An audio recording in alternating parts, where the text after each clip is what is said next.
The morning sun cast long shadows across the baked earth of the Amboseli Basin, where the skeletal remains of acacia trees stood like ancient sentinels against a bruised purple dawn. At 05:30, the air already carried the sharp, metallic scent of dust and profound desiccation. The prolonged seasonal drought had stripped the savanna of its usual vitality, leaving behind a fractured landscape of cracked mud and desperate survival where every calorie expended was a gamble against mortality. Inside the modified patrol vehicle, Marcus Thompson monitored the thermal imaging screen with the practiced stillness of a lead ethologist, accustomed to witnessing the harsh calculus of elephant survival. Beside him, Head Ranger Kiprotich Bet navigated the deeply rutted terrain with a fluid economy of motion, his eyes reading the microscopic disturbances in the sand that technology could never capture. They were tracking a specific acoustic signature and telemetry pattern belonging to the regional herd, but the data they were receiving was fundamentally wrong, contradicting centuries of documented behavioral evolution. Kiprotich brought the vehicle to a slow, deliberate halt, allowing the engine to idle with a low diesel thrum that seemed unnaturally loud in the vast empty basin. He pointed a calloused finger toward a series of massive depressions in the fine dust. The tracks belonged to Matriarch Saba, the massive battle-scared female, whose remarkable architecture of an elephant's brain contained the precise geographical memory of every subterranean water source within 100 miles. Under normal, severe drought conditions, she would be marching her family in a straight, relentless line toward the deep artesian wells of the southern boundary, maximizing their momentum while minimizing energy loss. Instead, the physical evidence on the ground revealed a chaotic, overlapping pattern of hesitation and distress. The tracks showed they were circling, doubling back, and pacing erratically, tearing up the fragile crust of the earth. Marcus cross-referenced the GPS telemetry on his ruggedized tablet, noting the highly unnatural density of the grouping. Elephants, under extreme heat stress, instinctively spread out to maximize airflow and minimize the collective thermal load of their massive bodies. The screen, however, showed them tightly packed together, forming a solid, impenetrable mass of biological heat radiating brightly against the cool morning air. This behavior would soon challenge everything they thought they knew about the limitations of matriarchal threat response and interspecies communication. They drove forward at a creeping crawl, the heavy tires crushing brittle grass stems into fine powder. As they rounded a dense thicket of wait-a-bit thorn bushes, the landscape abruptly filled with moving gray mountains of flesh. The entire herd had stopped their migration. They did not flee from the sudden appearance of the vehicle, nor did they display the typical defensive posturing of flared ears, slashed trunks, and kicked dust. Instead, they initiated a maneuver that Marcus had only read about in obscure theoretical ethology journals detailing the extremes of pachyderm cognitive processing. Slowly, methodically, the massive forms began to shift their immense weight, creating a deliberate geometry in the wilderness. Moving without making a sound, stepping over dry riverbeds and broken branches, closing the perimeter tighter and tighter until the air itself felt heavy with their collective breath. The adult females moved into a tight circular formation, completely surrounding the patrol vehicle, cutting off any avenue of escape. The towering walls of wrinkled skin blocked out the horizon, painting the sky in shades of amber and gold as the rising sun filtered through the narrow gaps between their colossal bodies. The silence became deafening. There was no snapping of branches, no tearing of grass, no typical social murmurs or gentle tactile reassurances between sisters and aunts. The only sensation was a deep, infrasonic vibration, pitching low beneath the threshold of human hearing, a heavy rhythmic thumping that Marcus felt resonating directly within his ribcage. The collective cortisol of 20 adult elephants saturated the air with the sharp pheromonal scent of profound grief and primal terror. The circular wall of muscle and bone held the humans in an absolute perimeter of living flesh. Kiprotich kept both hands resting lightly on the steering wheel, his breathing shallow, his posture broadcasting absolute non-aggression to the giant mammals looming over the reinforced glass. Marcus slowly lowered his window, his clinical gaze sweeping the gray pillars until the formation slightly parted at the very front. From the dark center of the protective ring, Matriarch Saba emerged. Her temporal glands were weeping thick dark streaks of fluid down the sides of her face, a severe physiological marker of extreme psychological distress and systemic overload.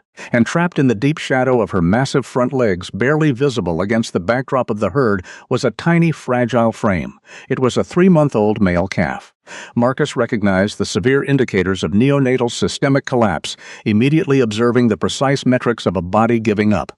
The infant, whom the sanctuary logs would later officially record as Rafiki, was in the advanced stages of neurogenic shock. His temples were deeply sunken, indicating critical dehydration and a dangerous drop in blood volume. His small ears were pinned flat against his skull, and his entire body engaged in a stereotypic swaying motion, a desperate neurological attempt to self-soothe in the absolute absence of biological equilibrium and maternal regulation. He lacked the physical strength to even lift his trunk, allowing it to drag limply in the dirt, while his breathing manifested as a wet, fractured wheezing that tore through the heavy, oppressive silence of the basin.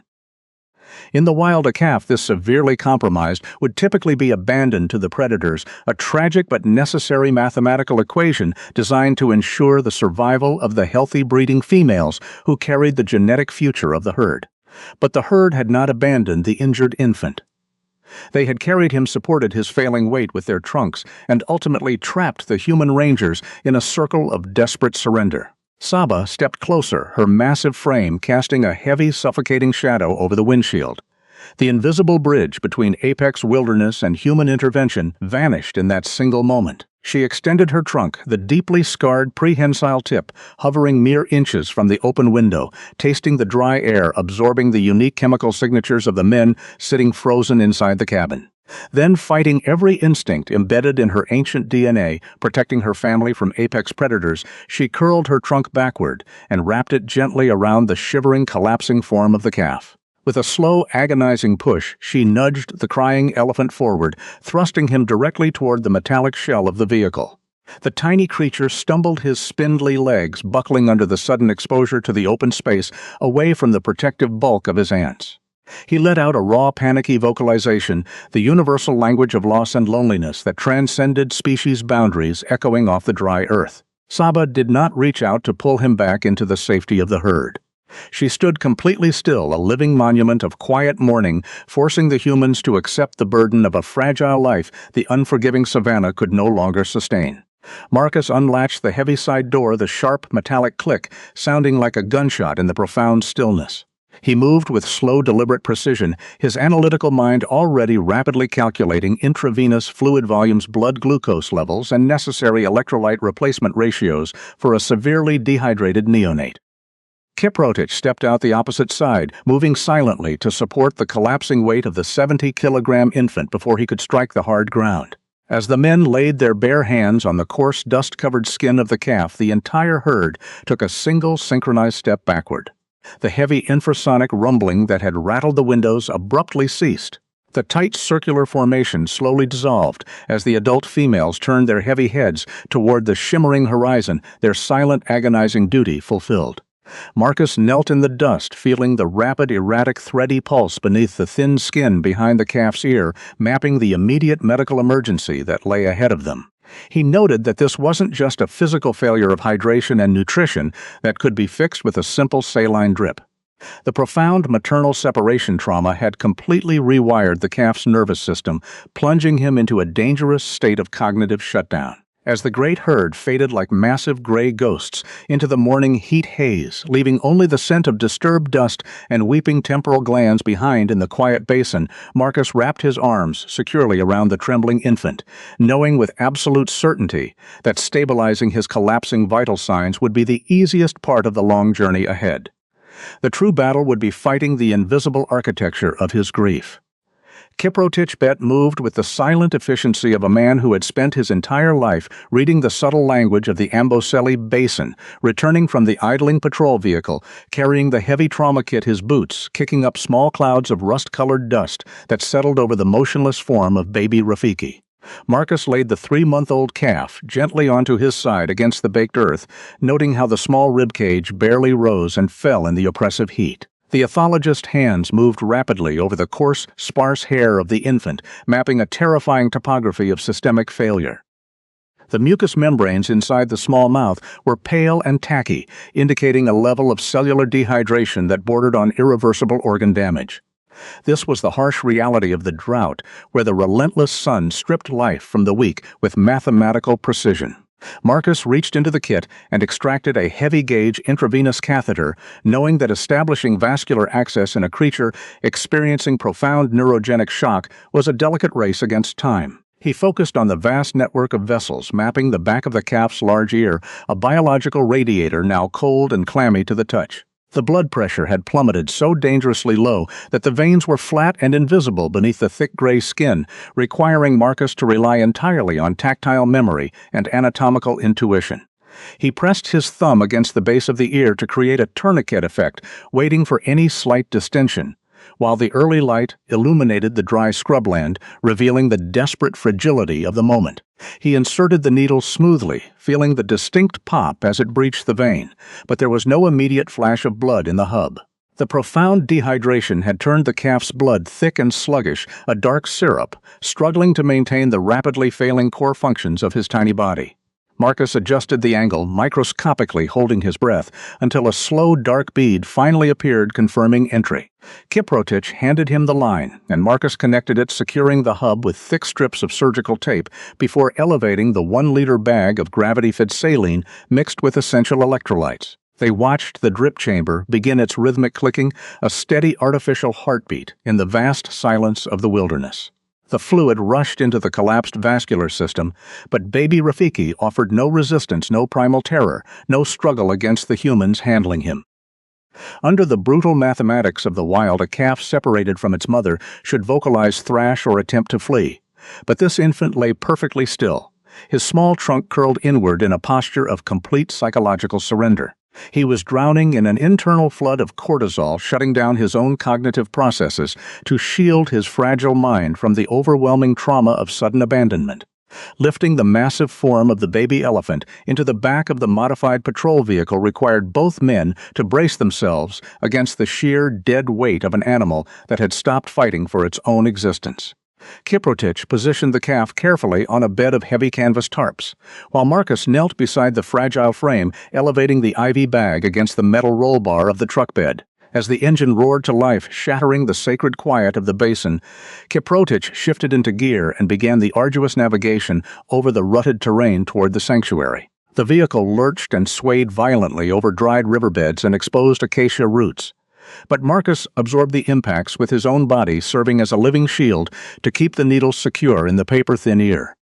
He watched the micro-movements of the calf, observing a slight involuntary twitch of the temporal gland and the shallow, irregular expansion of the ribs as the saline slowly rehydrated the exhausted tissues. The ethologist found his mind drifting back to the staggering anomaly of the morning encounter, to the way matriarch Saba had utilized the bodies of her own herd to create an impenetrable defensive boundary, only to relinquish this precious life to a species traditionally viewed as apex predators. It was a cognitive leap that defied every established paradigm regarding elephant threat assessment and the capacity for interspecies trust. Miles away within the specialized critical care unit of the Wildlife Rehabilitation Sanctuary, Elena Vance moved through the isolation paddock with methodical, unhurried precision. She was a veterinary nurse whose entire career was defined by patient observation and tactile therapeutic intervention for orphaned mammals. Elena knew that long-term healing required not just physical survival but psychological well-being, and the environment she was preparing reflected a deep understanding of sensory de-escalation protocols. She had already received the crackling radio transmission detailing the critical state of the incoming patient, and she understood that the sterile smell of clinical disinfectants could trigger a secondary panic response in a wild animal already suffering from acute trauma. Instead, she scattered fresh red earth over the concrete floor, moistening it with warm water to mimic the rich organic scent of the natural mud wallows that dotted the Amboseli landscape during the rainy season. She adjusted the ambient thermal lamps hanging from the high ceiling to cast a soft coppery light, establishing a localized climate zone designed to help the shivering infant thermoregulate without the massive insulating presence of a mother's body. The silence in the room was intentional and heavy. In the adjacent prep room, Elena prepared the nutritional baseline formulated by Marcus required to restart the calf's digestive system. She measured precise scoops of the synthetic colostrum formula, a specialized veterinary nutrient mix high in lipids and immunoglobulins essential for compromised calves whose immune systems were entirely dependent on maternal antibodies. She whisked the thick, creamy liquid into hot, sterilized water, constantly checking the digital thermometer to ensure the mixture reached exact internal body temperature. If the formula was even a fraction of a degree too cold, the calf's severely depressed metabolic system would expend dangerous amounts of energy trying to warm it, leading to a potentially fatal drop in core temperature. Elena worked in profound silence, allowing the quiet hum of the clinic's backup generator to act as a steady acoustic baseline against the impending chaos of a medical emergency.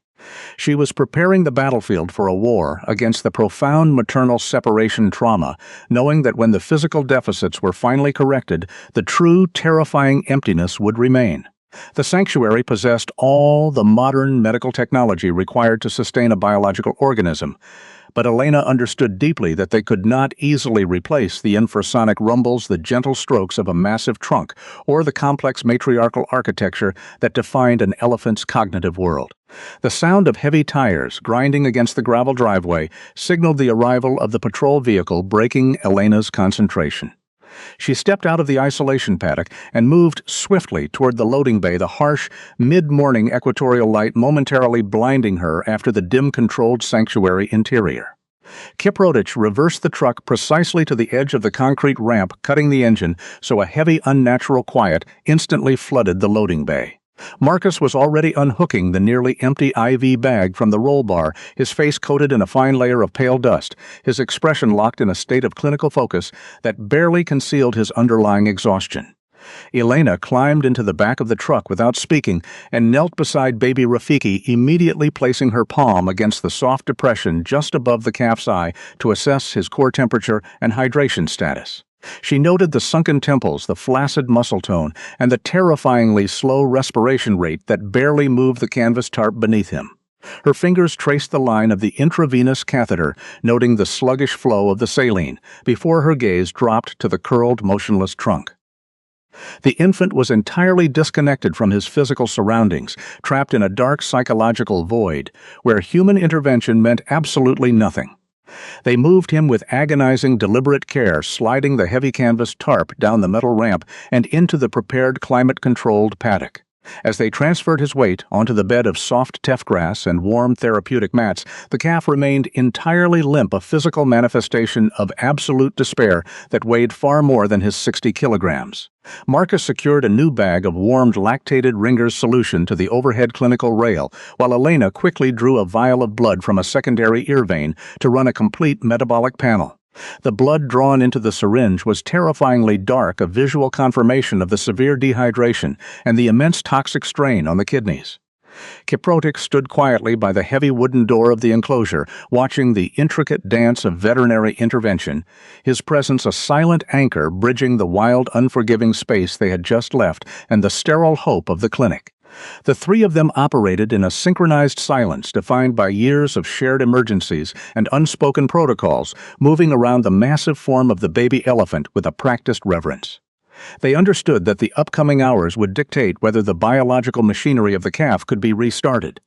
But Marcus, watching Elena gently stroke the coarse hair along the spine, knew the much deeper truth.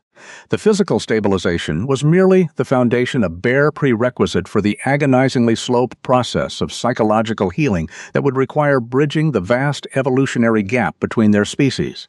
He knew that in the end what matters most isn't what we remember but what we feel, and right now baby Rafiki felt nothing but the crushing, inescapable gravity of his own isolation. By the 8th day in the isolation paddock, the situation had deteriorated into a critical physiological stalemate. Marcus Thompson stood behind the one-way observation glass, watching the telemetry data stream across the monitor with a growing sense of clinical dread. The numbers painted a grim portrait of a body consuming itself from the inside out. Baby Rafiki's resting heart rate remained dangerously elevated, and the blood panels Elena Vance had drawn earlier that morning indicated a cortisol cascade that was effectively shutting down his digestive tract. He was refusing the synthetic colostrum formula, completely turning his massive head away from the feeding apparatus and retreating to the furthest corner of the enclosure. His behavior had devolved into the stereotypic manifestations of profound grief. He stood motionless against the concrete reinforcement wall, his forehead pressed hard against the unyielding surface, while his trunk swung in a monotonous, pendulous rhythm that served as a visual metronome for his despair. This wasn't just a medical problem. This was a problem of the soul, and the rigid protocols of veterinary science offered no standardized dosage for a shattered heart. The isolation paddock, designed to minimize acoustic stress and regulate ambient temperature, had become an echo chamber for his silent mourning. Every attempt Elena made to initiate contact was met with a defensive posturing that spoke volumes about his primal terror. His tiny frame, shivering despite the ambient warmth of the room, seemed to shrink inward, as if he were trying to compress his physical existence into an infinitely small point to escape the agony of consciousness. Kiprotich Bet joined Marcus in the observation room, the head ranger's face drawn tight with the weight of responsibility. He noted quietly that out in the Amboseli wilderness, matriarch Saba would already be leading the herd toward the southern waterholes, moving with the grim efficiency required to save the many at the expense of the one. In the unforgiving logic of the savannah, the calf had become a liability, but here within the sterile confines of the sanctuary, they were attempting to reverse a decision made by centuries of evolutionary instinct. Kiprotich pointed out the subtle shifting of the calf's hind legs, explaining that the animal was experiencing phantom herd sensations, his nervous system still expecting the constant, reassuring pressure of his aunts and siblings crowding against him in the dark. Without that physical boundary, the vast emptiness of the room was causing sensory vertigo, a profound spatial disorientation that only deepened his neurogenic shock. Kiprotich understood the language of the wild better than any textbook, and he observed that for an elephant calf to exist outside the physical boundary of the herd was akin to floating untethered in a void where there was no context for existence. The turning point arrived on a Tuesday afternoon during the second week when it became mathematically undeniable that they had less than 48 hours before the metabolic damage became irreversible. Elena Vance walked into the preparation room and bypassed the sterile medical equipment, reaching instead for an intervention that relied entirely on tactile memory. She gathered the somatic regulation blanket, a heavy, coarse wool textile that had been deliberately weathered and infused with the deep, earthy scents of dried mud acacia bark and the territorial dung of adult elephants. It smelled of the Amboseli Basin wilderness of matriarchal authority, of the very world that had so violently ejected the calf. Marcus documented in his clinical log that Elena was attempting a high-risk sensory override, aiming to bypass the cognitive trauma centers and communicate directly with the calf's parasympathetic nervous system. She entered the paddock with agonizing slowness, carrying the heavy fabric. Baby Rafiki recoiled, his ears flaring in a weak but desperate mock charge, but Elena did not retreat, and she did not advance. She simply sank to her knees and waited, allowing the complex olfactory data embedded in the wool to drift across the climate-controlled space. For 90 excruciating minutes, she remained a motionless fixture in his environment. Then, moving with the deliberate fluidity of a predator attempting to appear as harmless as falling leaves, she began to wrap the somatic regulation blanket around the calf's trembling shoulders, pulling it tight against his ribs to simulate the immense physical boundaries of a mother's body. The weight of the fabric provided a deep tissue pressure that triggered an immediate autonomic response. Marcus watched the monitors as baby Rafiki's respiratory rate hitched and then suddenly dropped, transitioning from the shallow, rapid pants of panic to a deeper rhythmic draw. The blanket became a living shield, an architectural boundary against the terrifying expansiveness of his new world, tricking his brain chemistry into releasing the first microscopic amounts of oxytocin to counteract the flooding cortisol. With his neurogenic shock momentarily buffered by the somatic grounding, the calf finally allowed Elena to position the feeding tube. He consumed 3 liters of the synthetic colostrum formula, not with the greedy enthusiasm of a healthy baby, but with the mechanical resignation of a creature whose biology was overriding its desire to simply fade away. The lipid-heavy liquid coated his stomach, providing the essential immunoglobulins, amino acids, and complex carbohydrates his system desperately required to fight off opportunistic infections and stabilize his plunging blood glucose levels. The physical stabilization was only the barest beginning a temporary ceasefire in the war for his survival. The psychological recovery stretched into weeks of delicate, invisible care, where every interaction was a negotiation of boundaries. They established a routine dictated entirely by the calf's microsignals, where the slightest tension in the muscles of his jaw, the flaring of a nostril, or the subtle shifting of his weight backward meant Elena would instantly cease her movements and withdraw. They were building an invisible bridge between species, constructed out of mutual respect for his trauma and an unwavering commitment to his autonomy. It was a period marked by long, silent hours, sitting in the dim amber light of the enclosure, where the stillness weighed heavily in the air, and the only sound was the heavy rustle of the somatic regulation blanket as baby Rafiki shifted his weight. Marcus documented every minute change, observing the way the calf's temporal glands gradually stopped weeping the stress-induced secretions, the slow return of normal digestive rumbles, and the way his trunk stopped its frantic searching of the concrete floor and began to gently map the contours of his enclosure. Kiprotich would often stand at the perimeter fence at night listening to the wind and noting the absence of the calf's earlier high-pitched distress vocalizations.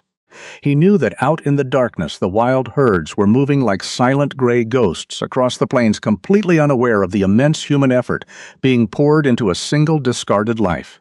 Yet despite these clinical improvements, the emotional barrier remained a towering monolith of fear. The calf accepted their presence as a survival necessity, but he offered nothing in return, keeping his internal world tightly locked away behind walls of profound grief.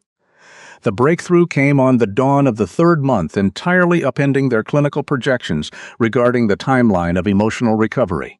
The early light pierced the rust-colored earth outside the sanctuary, filtering a pale, coppery glow through the high windows of the isolation paddock. Elena was sitting motionless on the floor, her back against the reinforced wall, her breathing perfectly synchronized with the slow rise and fall of the calf's massive chest. Baby Rafiki had spent the last hours standing quietly near the center of the room, wrapped tightly in the comforting weight of the somatic regulation blanket, his eyes half closed in a state of restful awareness. Then, without any external prompting, he took a step forward. He did not rush, and he did not display the frantic uncertainty that had characterized his early days in the facility. His movements were deliberate and deeply considered, as if the complex neural network of his trauma was finally allowing a microscopic crack in the armor of his grief. Elena kept her hands resting loosely on her knees, suppressing every human instinct to reach out and welcome him, understanding that this moment belonged entirely to him, and that any sudden movement could shatter the fragile trust that had taken months to cultivate. The tip of his trunk, a highly sensitive organ packed with tens of thousands of nerve endings capable of cracking a peanut or uprooting a tree, extended toward her. It hovered mere inches from her face, feeling the warmth of her breath, analyzing the chemical signature of her skin, and processing the quiet, steady rhythm of her heart. Then, with a gentleness that transcended species boundaries, he rested the moist tip of his trunk against the open palm of her hand. He exhaled a long, slow breath that vibrated with a low infrasonic frequency. A deep, continuous rumble felt more in Elena's chest than heard by her ears. It was a profound declaration of trust, a biological and emotional surrender that signaled the end of his profound isolation. Marcus, watching from the observation deck, felt a sudden tightening in his throat, noting in his log that the heart rate monitor showed a perfect, steady rhythm, proving a return to not just physical survival but psychological well-being. This wasn't merely a successful veterinary intervention, it was a testament to the resilience of a traumatized, innocent choosing to engage with a world that had previously offered nothing but pain.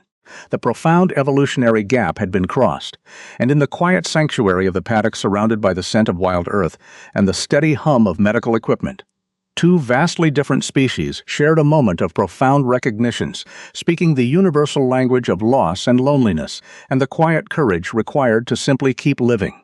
The days following that dawn of the third month established a delicate but foundational new rhythm within the climate-controlled confines of the isolation paddock. Having finally initiated voluntary tactile contact, the calf began to process the presence of his human caregivers not as predatory threats, but as structural pillars in his shattered world. Elena, maintaining her characteristic methodical patience, utilized this breakthrough to optimize his nutritional intake. When she wrapped the heavy somatic regulation blanket around his fragile shoulders, the physical pressure no longer triggered the frantic stereotypic swaying of his earlier psychological damage, but instead elicited a deep, stabilizing sigh that vibrated through the floorboards. His cortisol levels, tracked meticulously through daily dung sample evaluations, began a steady downward trajectory, while his previously erratic heart rate synchronized into a calm baseline. It was only within this neurochemically stabilized state that his digestive tract fully accepted the synthetic colostrum formula, processing the high-lipid veterinary nutrient mix efficiently enough to add nearly 2 kilograms of body mass per week. Marcus, observing from the monitoring deck, noted that the calf's recovery was a textbook demonstration of how somatic anchoring could bypass the cognitive loops of panic, allowing the parasympathetic nervous system to finally override weeks of sustained neurogenic shock. But the cognitive landscape of an elephant is vast, and deeply associative and psychological injury in such highly evolved mammalian brains rarely dissipates in a linear progression. The breakthrough was severely tested during the 16th week of his rehabilitation, when the punishing drought that had strangled the Amboseli Basin finally broke.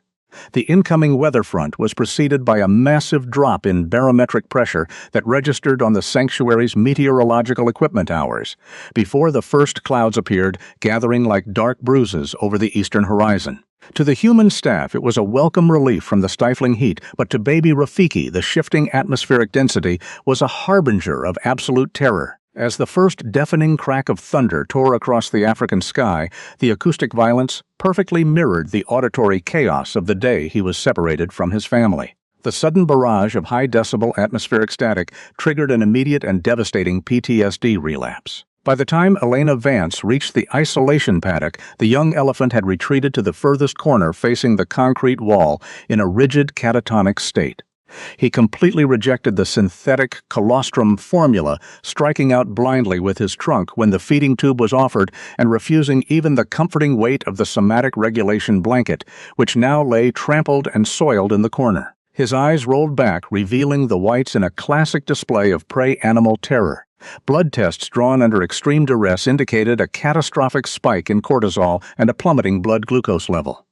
Marcus knew with grim clinical certainty that if the animal did not resume caloric intake within 48 hours, his metabolism would cannibalize its own fat stores, precipitating acute hepatic lipidosis and eventual multi-organ failure.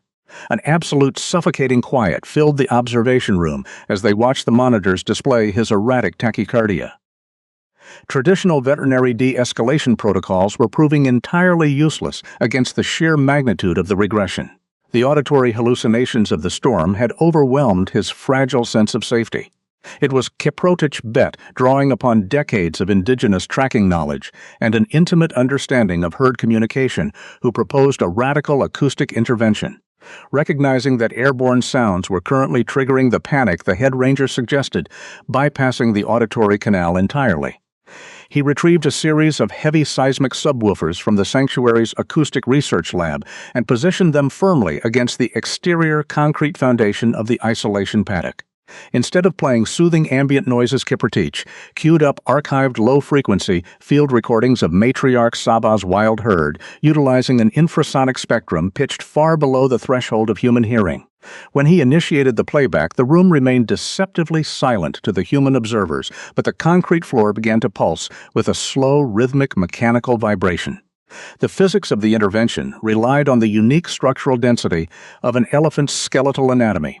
The low-frequency rumbles traveled seismically through the ground and were absorbed by the densely packed Pacinian corpuscles located in the fatty digital cushions of baby Rafiki's feet, transmitting the data directly up his leg bones to his middle ear. The effect was almost instantaneous and deeply moving to witness.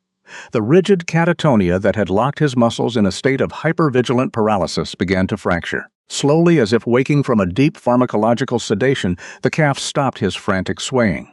He lowered his massive head and pressed the sensitive tip of his trunk flat against the vibrating floorboards, closing his eyes to fully process the complex acoustic signature of his ancestral lineage. The deep seismic rumbles, mimicking the territorial reassurance of a matriarchal structure, acted as a master key, unlocking his frozen nervous system, bypassing the traumatized amygdala entirely and speaking directly to his cellular memory. His breathing slowed from rapid, terrified gasps to deep measured exhalations, inflating his lungs with deliberate purpose. Within an hour of the infrasonic application, the psychological freeze melted away entirely, and he turned back toward Elena, his trunk reaching out to gently trace the outline of her knee before accepting the synthetic colostrum formula in long, desperate swallows. The success of that acoustic intervention marked the final turning point in his clinical trajectory, solidifying a resilience that would carry him through the remainder of his time at the facility. As weeks turned into months, the tiny, emaciated orphan transformed into a robust and imposing juvenile. By the time the calendar reached the 18th month, the young bull weighed well over 800 kilograms, his shoulders broad, and his trunk movements possessing the precise, deliberate articulation of a healthy subadult. The time had come for the most dangerous and necessary phase of his rehabilitation, at exactly 06. 11 a.m. on the scheduled day of release, the morning sun cast long shadows across the rust-colored earth of the Amboseli Basin, painting the vast savanna in brilliant shades of amber and copper. Inside the staging enclosure, Kiprotich approached the young elephant to perform one final crucial protocol. Moving with practiced calm, the head ranger fitted a specially designed clay collar tag around his thick neck. This device was a marvel of conservation engineering, a non-invasive biodegradable identification tag crafted from compressed local mud and acacia fibers housing a microscopic telemetry unit. It was meticulously scent masked with natural dung and soil to ensure that he would carry absolutely no olfactory trace of human habitation back into the wild. The tag was programmed to provide vital physiological markers to the sanctuary's monitoring network for exactly 1 year before naturally dissolving back into the earth, leaving the animal entirely untethered from his clinical past. The journey to the transitional boundary of the Wildlife Rehabilitation Sanctuary was conducted in absolute silence, their boots crunching softly against the parched earth. Marcus, Elena, and Kiprotich walked alongside the massive form, guiding him toward the open expanse of the wilderness. The protocol now demanded a complete and irreversible cessation of human contact. There would be no final affectionate touches, no lingering strokes of the trunk, and no soft words of farewell. By the ruthless metrics of natural selection, any lingering habituation to humans was a death sentence. As they reached the edge of the protected zone, where the fenced perimeter gave way to the endless rolling grasslands of the Amboseli Basin, the human caretakers stopped and took a synchronized step backward, deliberately removing themselves from his immediate sensory sphere. Baby Rafiki stood alone at the threshold of two worlds. He paused for a long, tense moment, the morning breeze rippling the coarse hairs along his spine. Then a subtle shift occurred in the distance. The dust on the horizon began to swirl, in part revealing the magnificent scarred silhouettes of a wild herd moving deliberately through the acacia, scrubbed their massive gray forms, emerging like ancient monoliths from the shimmering heat. It was matriarch Saba leading her family along their ancient migratory corridor, precisely where Kiprotich's tracking data had predicted they would be. The massive female paused her temporal glands, weeping slightly in the morning heat as she turned her head toward the sanctuary boundary. The young bull lifted his head high, his ears flaring outward to their maximum extension. He did not look back at the humans, who had painstakingly rebuilt his shattered body and spirit. Instead, he tested the dry wind and emitted a deep, earth-shaking infrasonic rumble, a declaration of existence that vibrated through the soles of Marcus's boots. Across the expanse of the savanna, matriarch Saba answered. The matriarch's response was not merely a vocalization but a physical wave of acoustic acceptance that seemed to command the very landscape to stillness. The wild adult elephants moved with deliberate synchronized grace, shifting their massive frames until they stood in the exact same impenetrable circular formation that had surrounded the patrol vehicle 18 months prior. But this time the living shield was not opening to force a dying calf into human hands, it was opening to welcome a survivor back into the fold. The young bull stepped forward, crossing the invisible boundary line, leaving behind the scent of antiseptics and the hum of the sanctuary. His gait was steady and confident, carrying the weight of his survival with an instinctual grace that transcended the sterile confines of his medical isolation. He walked directly toward the towering matriarchal shield, dissolving seamlessly into the genetic and social memory of the family. Marcus, watching the massive form disappear into the dust, and the heat haze, felt the heavy weight of the moment settle in his chest. He reached up to adjust his glasses, noting the telemetry ping from the clay collar tag, registering on his handheld device a perfect steady rhythm of a wild heart beating in its rightful place. The legacy of their unlikely connection was not meant to be kept or preserved in a paddock, but to be surrendered utterly to the vastness of the natural world. It was a living reminder that sometimes the most profound healing is found not in the holding on, but in the agonizing, beautiful courage required to simply let go.